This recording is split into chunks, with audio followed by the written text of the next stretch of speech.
Who's ready for a field trip?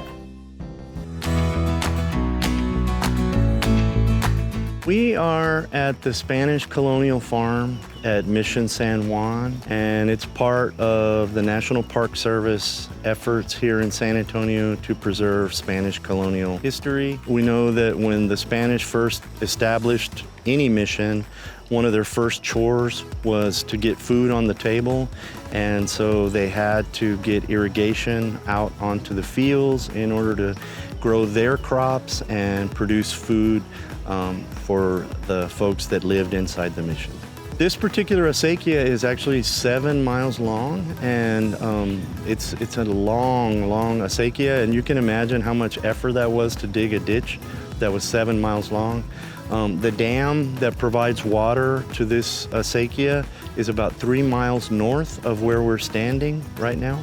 And that allowed them to take water out of the river at a higher elevation and dig a ditch down to the farm fields that was almost flat.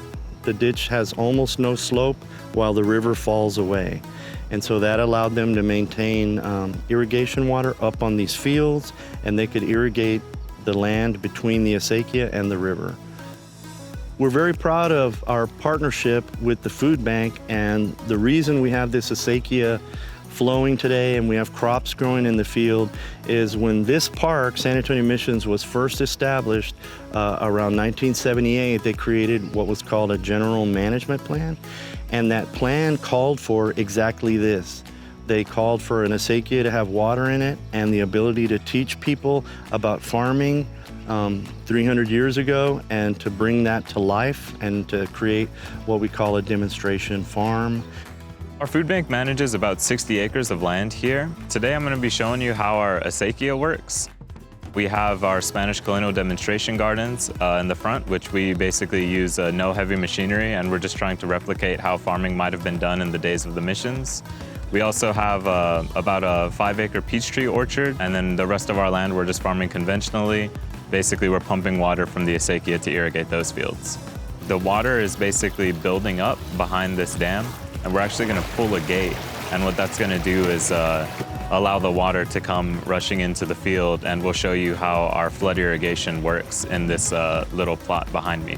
You'll see it's going to fill the furrows and make it to the end of the field pretty quickly.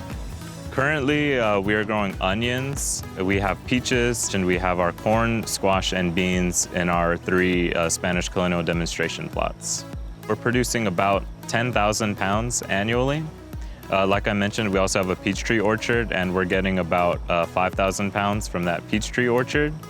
And then in our large fields where we're doing conventional farming, we get anywhere from 80,000 to 100,000 pounds annually. The La Milpa, or the Three Sisters planting, it's basically a companion planting between corn, squash, and beans. And what's really unique is the plants work really well together. Basically a style of companion planting that the people from the indigenous tribes used to grow food several hundreds of years ago, and it's still used today. Basically, you have your corn that's growing nice and tall, and then those beans are actually planted around that corn and kind of growing up around the corn, using it to support itself. And then the squash that you're growing is actually kind of acting as a ground cover, keeping that ground nice and cool.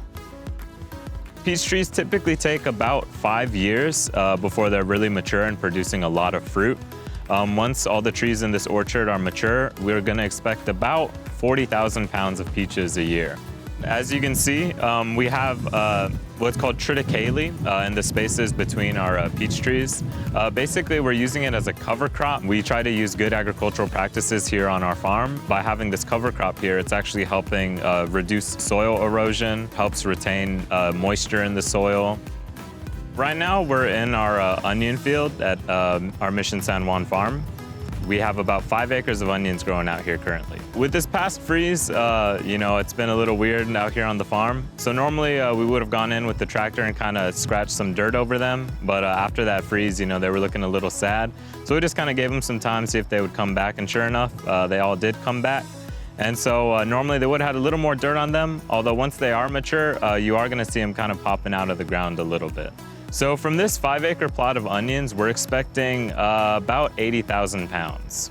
We don't do anything mechanically, nothing with the tractor. We're just having groups of volunteers in here, and we're just picking these onions by hand, and that's how everything's done out here.